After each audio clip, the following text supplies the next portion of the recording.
Hello and welcome to the third episode of the Afterburner podcast. And today I'm joined by Ethan again and someone who has not been part of the Afterburner podcast, and that is Joe. Welcome to the podcast, everyone. Hello, happy to be here. Yeah, happy for you to be on as well. If you're new to the podcast, new to obviously watching and listening, then the podcast is mainly to do with the armed forces. Of course, myself, Ethan, and I think Joe are obviously quite keen in the armed forces. So obviously, it is a great subject to talk about, in my opinion. Obviously, if you guys are ready to start, then we'll start. Yeah, let's do it. We'll first start talking about the latest armed forces news, as there's been something about the Royal Navy at the time, at the moment, and it obviously has said that the Royal Navy task group has prevented drugs more than 160 million pounds from potentially reaching the United Kingdom. Now we did talk about this last episode with Ethan, but of course I did obviously talk about this episode as well. And just briefly, Ethan, Joe, what are your thoughts on this, and well, how good it is that they've stopped 160 million pounds worth of drugs coming to the UK? Well, I think it's good. I mean, what could you say? Unless you're somebody who really needs those drugs, surely every person would be like, "Oh, that's brilliant." That Yeah. the armed forces that you know, we depend on are, stopping crime, should we say, because it is illegal. Of Mm. course, if you're talking about illegal drugs in this case. Yeah. Um, so yeah, it's brilliant. Yeah, of course. Ethan, what are your thoughts on that? The same as yesterday. I think it's brilliant. I think obviously they are illegal drugs, so we're stopping crime. I think, Yeah. like Joe said, it's everyone should be happy unless you want in those drugs, which is a Yeah. crime and illegal. So I'm Of course, happy. some Yeah, people might not be like happy with the armed forces. They might not like them. Of course, there's a lot of people who don't really like having an army, having a militarized, country. But from what they're doing, it's clearly working. So they should still be happy about it, Yeah. whether or not they like having armed forces in their country. Exactly, of course. And there obviously was another story in the armed forces at the moment. Obviously, sorry, we are depending on time for the third episode tonight. So I will only just briefly touch on some of the main stories in the armed forces. There's also been talk about BAE Systems. They are to produce a naval gun or naval guns for the Royal Navy. Type 31s. Obviously, Ethan, I don't know about you, Joe, but I know obviously you know quite a bit about the Navy. So, of course, it does say here that the defence giant BAE Systems is to produce and deliver naval guns for the Royal Navy's Type 33 frigate programme. What are your guys' thoughts on this? Because, in my opinion, I think this is going to be really good for the Navy. Obviously, more powerful guns means more protection of warships and our country. What are your boys' thoughts on this? I'll go first on this one. Interesting points you made. You think it's good, that they protecting the guns. I think, as much as I support the armed forces, do they need it? Are they at the current rate that we have of weapons and stuff? What is the gain in having Yeah. this new weapon? Is it gonna help protect further, or is it just a more, something to defend that ship against because they don't want Mm. it to be destroyed? Or is it an intimidation tactic? For example, they go near other ships Yeah. from other countries. Are they going to be more intimidated by seeing that big weapon? Or is it going to cause more controversy? As I said earlier, a lot of people don't like having armed forces in their country and using taxpayer Mm. money, spending it on, upgrades for stuff that, dare I say it, we don't need at the moment. Is it, Mm. what is that going to contribute towards? Yeah, of course. Ethan, what are your thoughts on this? Because obviously you're due to join the Navy, as we've talked about in a couple of episodes previous to this episode. What are your thoughts on this naval gun? I agree and get where Joe is coming from. I reckon it'll be used as more as an intimidation thing. I get where Joe is coming from with the taxpayers' money and do we need it right now? We probably don't need it. Mm. But I certainly agree with what Joe is saying. I don't really have much to say on it. I think it's a good instalment. It'll definitely be used as intimidation because they don't tend to fire guns anyway. Yeah. They don't see much action out there at sea. So Yeah. Yeah. that's Thanks for my that. thoughts on it. Yeah. Yeah, thanks for that explanation. And of course, one of the main stories as well is to do with the US Air Force, as the F-15 Strike Eagles based at RAF Lakenheath have been training at RAF Coningsby this week, which is something that is proven to be quite useful over the past week. Of course, we've seen the F-16s come away from the US Air Force base in Italy to come to Lakenheath, and I was lucky enough to see them actually dogfighting with some F-15s over my house, which I was quite lucky to see. But again, obviously, one question I'd like to ask you two is that do you reckon this is quite a useful thing to be working between different forces and in some cases different aircraft? From an armed forces point, absolutely. To work, have an ally with another country is proven to be excellent. Having military funding from different countries, having different weapons, sharing technology, yes, that's great. But from the other side, maybe people don't want to be sharing. Of course, for the army, that's good, but some people might not want to be working with. Let's say we start working with Russia on our nuclear weapons, for example. That's just a hypothetical here. But some people might not be happy with sharing our intelligence with a foreign nation. Yeah. In terms of just socially, having fighter jets flying over people's houses. Of course, maybe aviation nerds might like it, but Yeah. people might be scared. Especially I know some people living near like bases and stuff. They don't like having that noise. Yeah. Yeah, no, obviously, just to jump in there, obviously, I have obviously seen, just to touch off the subject of security, which I'm sure we'll go through in the next couple of episodes, but especially at RF Marham, of course, there's no actual spotting area designated there, so those who are stopping at the side of the road are being told to move on, and that's obviously due to security reasons, and it's just unsafe, and obviously some different bases with different things there are obviously quite cautious about security nowadays with the threats of 9/11 in the past couple of decades, and of course mainly to do with the fact at the moment of the US Marines being there at RAF Marham. Obviously security is highest because of the new stealth jets. Obviously they are very, very intelligently made fighter jets, and of course security obviously is quite high there. But Ethan, what are your thoughts on this?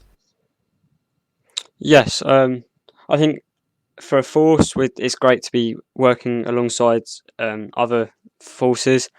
Um, like Joe was saying, people do get scared. I know a couple of people when they see the Chinook or the Apaches over from where I live, they get scared. They're like, "Why is this flying past?" All scared. So for aviation nerds, yeah, it's that they may like to see it. Certainly for the forces, it's great to be working alongside the US. So I think it's great overall, but there are some downsides to it, I suppose. Yeah, of You know, course. on another point, you said, people get scared of the aircraft. Just seeing military personnel as well. You see people in uniform. You think, authority and stuff like that. So of course, some Yeah. people, especially living near the base as well, seeing it on the daily, might have got used to it. But you can see that they're getting involved with other people, such as other nations, America. Yeah. Yeah. I yeah, of course. Yeah, I get that point. To be fair. Of course, yeah. And obviously, with security nowadays, obviously people are quite scared, as both of you just explained, about obviously military. And of course, now obviously with the new generation of many things, obviously particularly in America, obviously the military is, well, obviously more extreme than obviously here in the UK. But again, particularly around bases that's obviously housed like RAF Waddington, obviously them self-controlled robotic mini planes that obviously drop bombs and airstrikes and of course you are quite worried when you live by that base and of course especially with those who live right near RAF Bryce Norton, obviously that is a big base in itself. And of course, there are some. I mean, obviously, just to touch on the fact of just general armed forces respect. Obviously, some people obviously don't understand why the fact that people. Well, these bases are for what they are, and obviously, if we obviously don't mind talking about this particular subject, obviously the armed forces, in my opinion, aren't particularly respected to maybe what is in America. Um, and obviously, what your sort of thoughts on, well, my opinion, really, to be honest, because obviously I know that people watching this may potentially disagree with myself, and that's absolutely fine. You're entitled to your own opinion. But personally, in my opinion, the armed forces aren't respected enough in the UK, especially when it came to Armed Forces Day, and obviously going back to VE Day. And obviously myself, I obviously celebrated VE Day and Armed Forces Day, even though during the pandemic that we are in now. But yeah, what are your boys' thoughts on, well, my opinion really, and what's your thoughts on whether the armed forces are respected enough in the UK? I totally agree. I definitely don't think that people recognise them enough. They don't realise, especially there's an Armed Forces month as well. I'm pretty sure. I can't remember what month it is. Nobody really pays attention to that. More in the UK than other countries with larger military, such as America. I know, respecting your veterans and stuff like that is a lot more pronounced and obvious. Um, so yeah, we should work on that as a country, as a nation, to recognize that a bit more. But then it all comes back down to, people who might not like them, and it goes to the funding that we're spending. Like at the moment, going from your previous point as well, do we need it? Do we need, a strong army spending lots of money? Yeah, Like a nation such as America, of its size, especially of its military, the amount of funding that goes into that each year is immense. yeah, If the same happened to the UK, not with the same amount of money, but with the same ratio of taxpayer money, is it worth it in a way? yeah, So that's exactly. why some people might not be so happy as to respect them in that way. Maybe you can respect them in the things that they've done, but the system as a whole, maybe not. Yeah, yeah, and I completely agree with you. Ethan, what are your thoughts on it? On, well, just what we're obviously talking about. Yeah, I feel like the forces aren't respected enough, especially veterans. We see a lot of veterans on the streets, homeless, when they come back from service, and I feel like as a country we can do so much better. For Ye Day, again, my street did nothing. Um, no one recognises these days, like Really? the, the Forces Month, like Joe was saying. No one recognises it. No one pays any attention to it. For Ye Day down here, my street was dead. There was nothing going on at all. Yeah, Uh, so yeah, I feel like it's not respected enough. The forces aren't respected enough. But then it comes down to like what Joe said. People don't. People may not appreciate. Not that. People may not like the forces anyway. So then they don't recognise these days and don't yeah, celebrate these days. So yeah, yeah, it all comes down to the people and the country. I yeah, think as a country and the government could do so much more as well, yeah, but the yeah. government don't. So Yeah, and I mean, especially, sorry, Joe.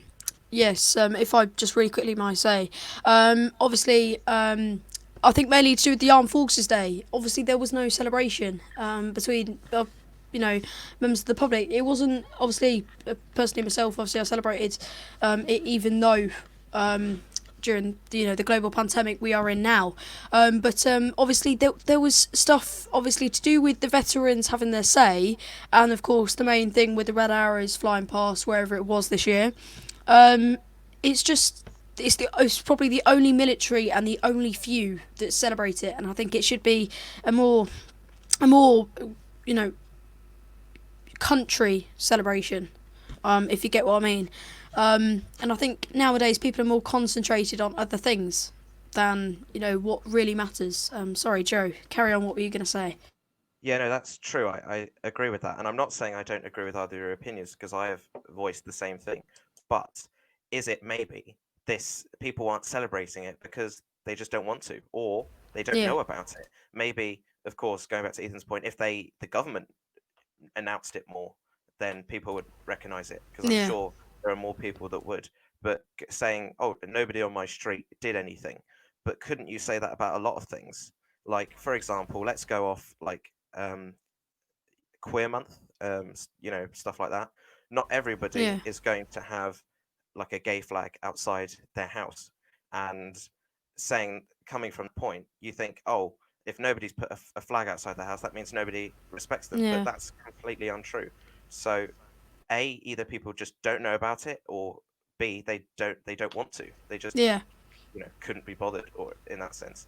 And I Yeah. think that's a really important factor to think about when you say things like this, because there could be someone who lost their grandfather, or their father, who Mm. went to Afghanistan, but Yeah. they don't go around putting like thank you for our veterans in their window. Yeah. Like, I personally, I didn't do anything. I followed through.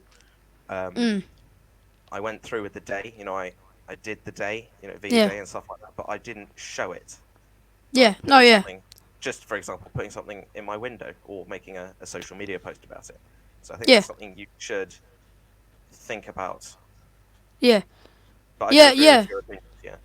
Yeah, that obviously the point that you've made is very clear, and I agree with you.